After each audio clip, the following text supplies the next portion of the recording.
Ассалаумағалейкум құрметті көрермен. Бүгін біз подкастымызды жалғастырамыз. Бүгін біз арнайы Павлодар облысы Баянауыл ауданына келіп, осы жерде малдың қасында, өзіміздің қазақ ақбас тұқым қасында подкастымызды түсірімдеміз.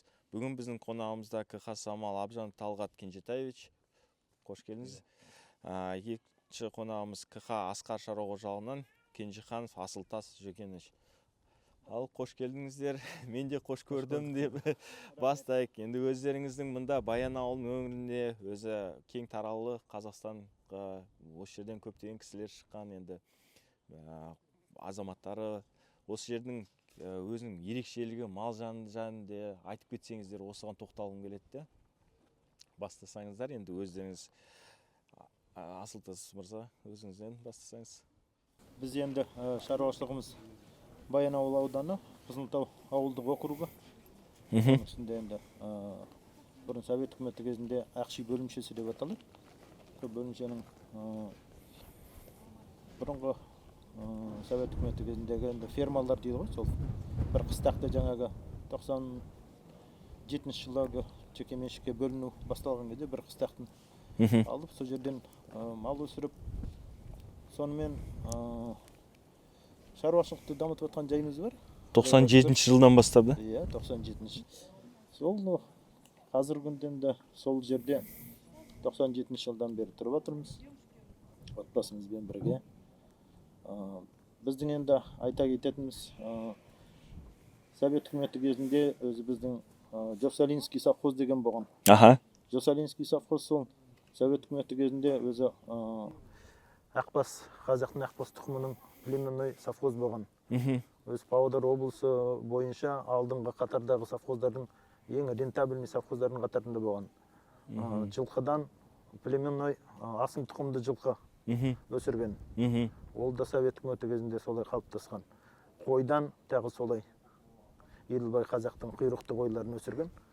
Соны енді бүгінгі күнде де Құдайға шүкір әрмен қарай өлтірмей, жоғалтпай, соны бәрі бартырға ешқайда жібермей, ақырындап өсіріп, сонымен күн көріп келеміз, Құдайға шүкір. Керемет, керемет. Ақбас палатаның мүшесіміз.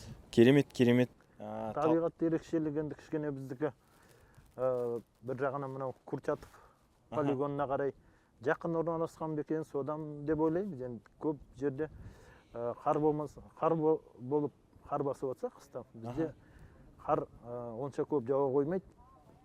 Мал жыл 12 ай жайылымда болады.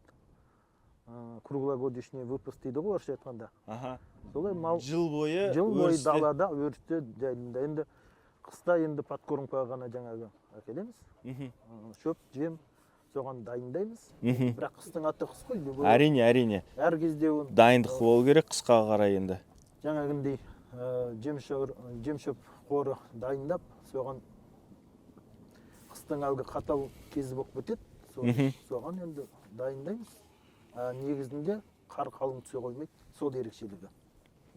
Қар қалың негізінде жауады, бірақ желмен кетіп қалады ғой, Ұшып кетеді. Ұшып кетеді дегені. Бізге енді ең қауіптісі солтүстіктен терісінен дейді ғой, терісінен қар түспесе болды. Терісінен түссе, онда бізге бірінші түседі да, содан қауіп қояды. Жасы түсінім. Талғат мырза, енді өзіңіз ерекшелігін айтып кетсеңіз. Ассалаумағалейкум, қош көрдік. Өзім Баянауыл Ұзынбұлақ ауылында тұрғанымыз. 98 жыл әкем шаруа қожалығы ашқан. Жеке меншік сақалды асыл тұқымды малдар, оқыста өзі мал бағып бала кезінен еңбек еткен адам. Сол кісінің салтында шаруасында жалғастырып келетірміз Ақбаспен. Және осыдан 3-4 жыл бірінші категория бұқалықтар сатқызамыз. Біз өзіміз шаруа қожалықтан Асекем Асылтас ағамыз, өзімді сондай. Қазір таңда бізде 5-6 ай қыс қатты болады. 5-6 ай? 5-6 ай бәрі мал қораға қарайды. Ол түкілі жылқының өзі қарап қалады. Климат ерекше бізде. Себебі отдаленный ауыл ғой бізде, Баянауылда. Баянауылдан сонда қанша шақырым бұл? 130-150 километр ғой. 150 километр, айырмашылығы жер мен көктей. Біз Қарағанды мен граница, Ақмола облысына қарай. Қар қалың түседі дейсіз ғой? Иә, қар қатты түседі. Ертістің жағалауындамыз біз. Каналды қаныштап тайыптың. Енді өзіңізде қандай өз жерде қысқаны 5 ай бойы қорада тұра ма сонда мал? Иә, осы қазір қыстақта баз бәрін салынған, сол жерде 5-6 ай қорада тұрады. Шөп ораймыз жаңағындай, қыстың азығын дайындаймыз кәдімгідей. Аха. Ал өріске қанша мезгіл бойы? Өріске сол енді 5-6 ай тоже сол. 50-50 бізде. Жазы күзі бағылады далада. Күз бойы сразу октябрьда уже қораға кіреді мал. Октябрьдан бастап мал төлдегенше марттың аяғына дейін, апрельдің ортасына дейін далаға келеді. Сондықтан азығын бәрін дайындаймыз жаңағыда. Азығын бәрін дайындап дейсіз ғой да? Керемет. Ал енді бұнда қандай қиыншылықтармен енді біз енді қиыншылықтармен кездесіп отқан бүгінгі таңда енді барлығы білетін бұл малшылардың проблемасы дейді. Электр қорғалыспен сіздер қоршадыңыздар ма? Әлде ол да қиын ба? Енді шыны керек қазір мал, жылқы деген көп қой. Иә. Үркісі бір жағынан бірақ шығады. Иә. Сондықтан қаншама қаражат оған да салғыңыз келмейді. Лучше бақташыға беріп, кейін даламыз бар ғой енді қазақтың. Соған жайып өсіріп жатырмыз. Біз мұнда жолда жаңа кездесіп көрдік, электр қоршағыспен жолдың бойында қоршап қойған. Мысалы шаруашылық осы жерде де қоршалып, шаруашылықта да қоршалған. Енді өзінің кейбір шаруашылықтар айтады ғой, оның нәтижесін көріп отырмыз деп. Кішкене болса да басқа бөтен малмен аурудан деген секілді. Жоқ, ол дұрыс технология. Бұл бір жағынан үкімет тарапынан субсидировать етіледі. Да. Бұның өзі гектарына жаңа қоршаған несіне шығынын өтейді 50% мен білуімше. Жаңағы электропостукта. Орысша айтқанда электропостукта. Иә. Оның енді бір несі жаңағы қалайса кемшілігі десек, біздің малдар ондайды көрмеген, жаңағындай жылқылар емін еркін далада жайылып үйренген, үзіп кетеді. Соның бәрін бірден қоршап тастап, соның бәріне салып қоюға болмайды. Салып қойып, онымен оған сеніп қоюға да болмайды. Дегенмен әуелі малды соған үйрету керек, кішкене адаптация жасап, сол тоқ кішкене бір-екі рет разряд алса, ол мал жоламайды. Басқасы бәрі жаңағындай білмейтіндер өзе береді. Сол жақ кішкене не деу.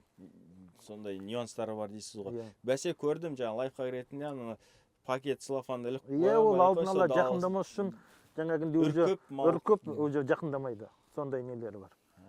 Түсінікті. Көбінесе жолдың шетіндегі хозяйстволар жаңа шаруа қожалықтар қоршап мал қайтпесін дейді. Кейін далада ғой мысалы. Қазір өйткені мал түнгі уақытта мал трассаның бойына шығып кетіп, жолға шығып кетіп, машина апатқа ұшырап, сондай не болатын болса, онда малдың иесі жауап береді, жауапты. Ол заң административный кодексте солай жазылған. Егер күндіз болса, күндіз жаңағы кім соқты, сол кінәлі. Сол үшін жаңағы ол малды бірден жаңағындай қауіпсіздік шарасы ретінде қоршаған, ол да дұрыс. Ол да дұрыс дейсіз. Түсінікті. Ал енді өздеріңіз қазір төлдеу науқаны ғой, қазір басы жүріп отқан төлдеу науқаны. Енді бұқашық қалай дайындап, сондай процесстері, ол жерде өзінің қиыншылықтары бар, енді біліп отырмыз өз тарапымыздан да.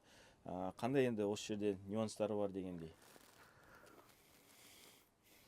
Ол мәселе жаңағы первый категория пұға келеміз ғой, племіз ауыттарды. Ол туа салы, мысалы, жүрсе 1-2 ай жүрер, енесінің жанында далада. Одан кейін ол кісілерді қорада болады да. Жаңағы қармауы база жақсы. Ол, мысалы, дала көрмеген мал. Біздікі далада жүрген мал, ол малды әкеліп, пұғалын әкеліп қосатыңыз болсаңыз, ол 1 жыл сразу айтам, ол артқа кетеді жаңағы пұғаңыз. Ол 1 жыл жұмыс істемейді. Пока жаңағы адаптационный қалыптасқанша дейін, одан келесі жылдан бастап жұмыс істейді мысалы. Сондай минустары бар. Жаңағы далаға әкеліп қоссаңыз.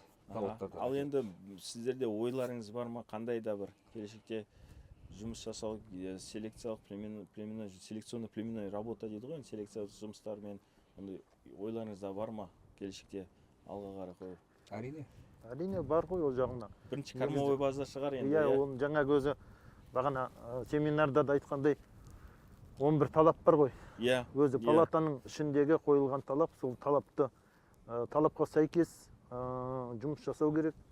Содан кейін барып қана жаңағы бірінші категория бұқа шығаруға, айналысуға соған ұмтылу керек. Ол үшін бізде ең жаңағы басты мәселе біздің осы облыс бойынша өзі Баянауыл өңірінде өзі 3 жылдан бері құрғақшылық, мал азығын дайындау, ол жаңағындай бірінші категорияға кормовой базаға дайындау түгіл, жай малды қыстан шығарудың өзі проблема өзіне болып отыр. шөпті сатып аламыз мысалы.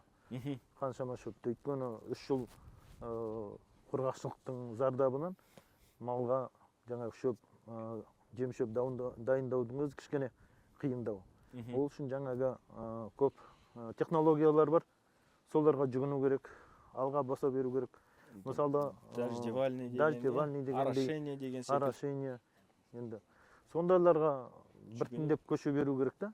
Содан кейін барып уже бірінші категорияға, жаңағы бірінші классқа өту мәселесін содан кейін барып қана қарастыруға болады. Иә, поголовьяны өсіріп жаңағындай.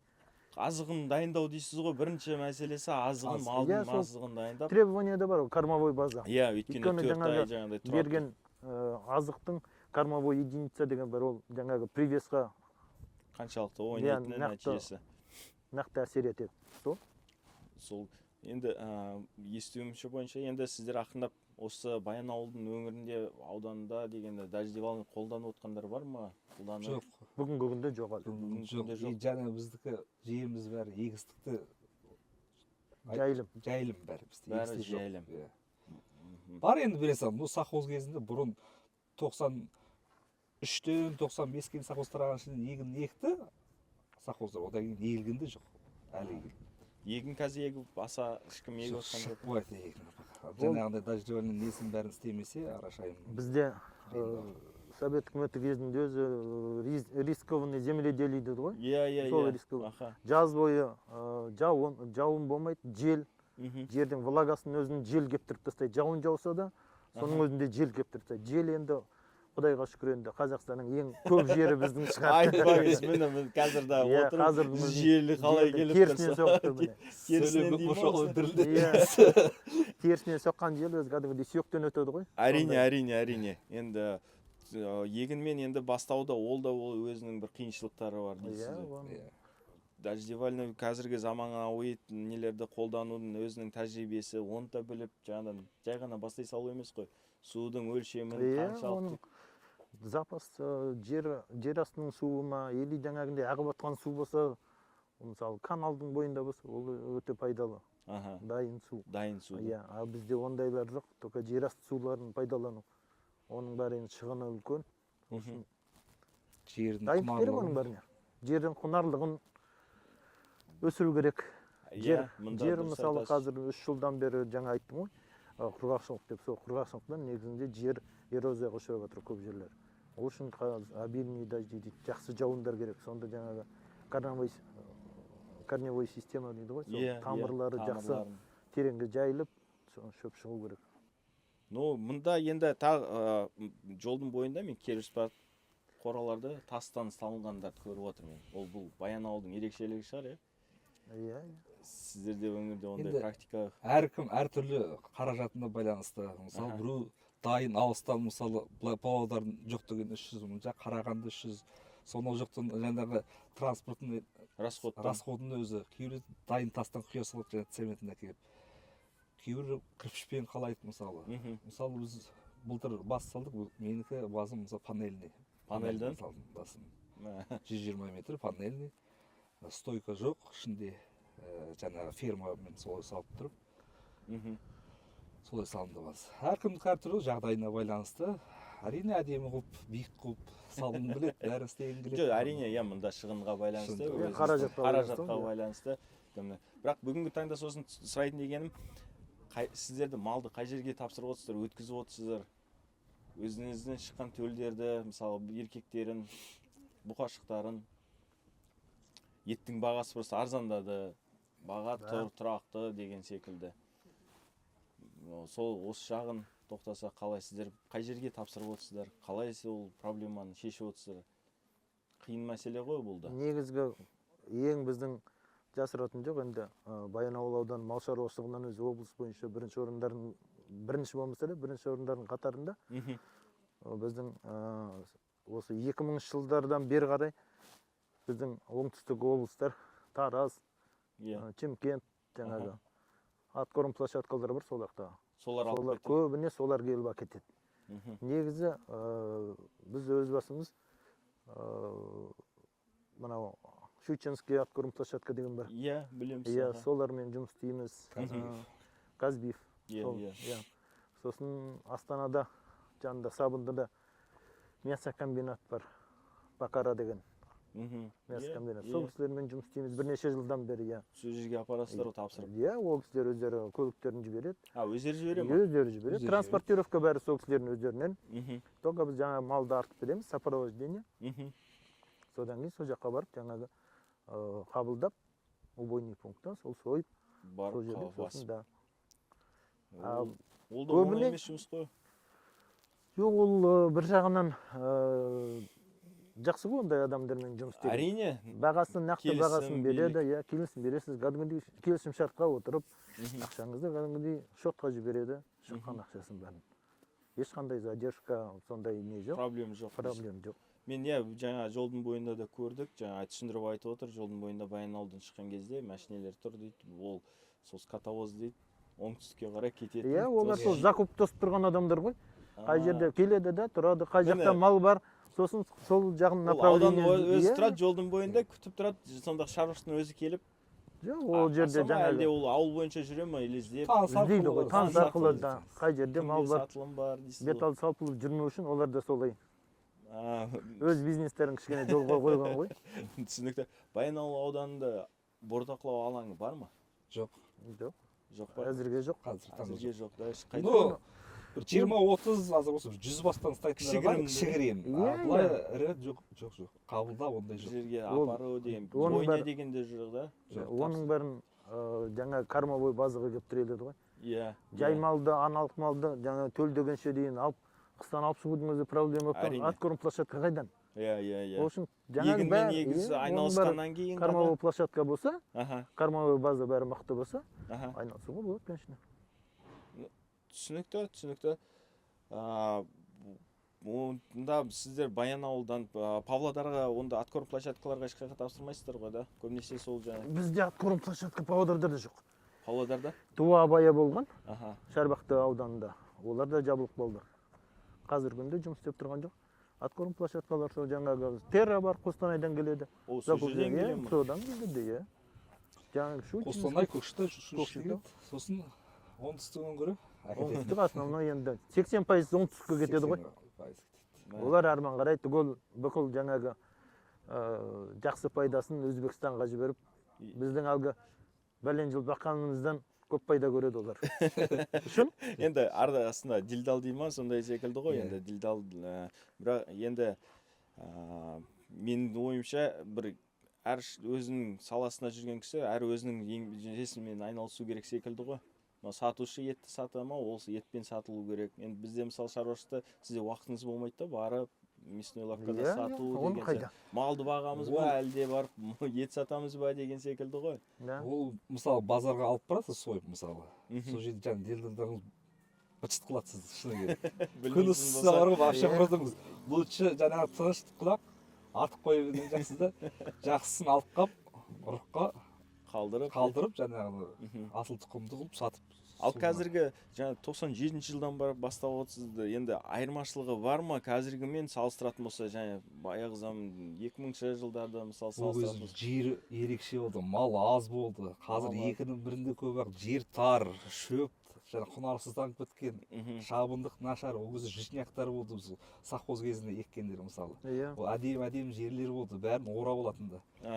Бір өрт шықпаса, болды жалып барып өзі совхоз өшіріп тастайтынды, неше түрлі істейтінді. Кукуруза егетінді мысалы. Кукуруза егілді біздің жаққа Совет үкіметі кезде бәрін шығарды ғой. Ұзынбұлақ ауылында ертіс айтып отырмын ғой, ертіс жағалау деп тұрмын ғой, Қаныш Сәтбаевтікі, Павлодар, Қарағанды, ертіс каналында. Соның жағасында жаңағындай аршайым жерлер болатын специально каналдың қасында. Содан бәрін кететін тұрады. Ал қазір ол жерде барғы шыны керек. Жермен жексен болып жер топырақ шығып қалды ол жерлерден. Мәссаған. Ол жаңағы эрозияға ұшырап отыр деген соған келеді ғой. Сол ғой. Күн су жайылатын да жақсы дөгі поляларға. Лиман деп. Су да жоқ жайылатын мысалы. Ал мені соңғы бізде енді Қазақстанда болған апаттар болып отыр, су тасқыны, тілсіз жау дейді. Енді Баянауыл ауданында қалай ол жағынан? Аман ба? Тыныштық Құдайға па? шүкір бізде енді Тыныш. тыныш. Ең бір ғана қауіп болды, ол мына ащы су дейді, Аха. жаңағы Қарағанды облысынан келетін.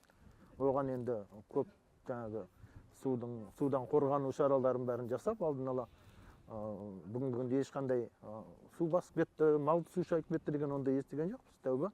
Мына өздеріңіз көрген шығарсыз, Павлодардан келе жатқанда жаңадан салған осы кейінгі бір 10 жыл болған шығар. Иә, Ол жердің бәріне бұрын су басып кететін. Қазір 3 мұс бар, Құдайға шүкір. Сол 3 мұстың арқасында әрі-бері бәріне жүріп жүрміз. Ешқандай қиыншылық жоқ. Керемет, керемет. Ал құрметті көрермендер, біз осымен енді аяқтап біздің подкастымызды, қонақтарымызға көп рахметімізді айтып, сіздерге көп рахмет. Осылай түсірімде, осылай тәжірибемізді бөлісіп, айтып, тарихи енді жаңадан бастап отқан шаруаштарға да бар. Осыны тыңдап, енді сіздердің қадамыңызды тыңдау керек та, үлкендерді. Соның артынан басы дегендей. Көп рахмет сіздерге. Сізге де рахмет, жолдарыңыз болсын.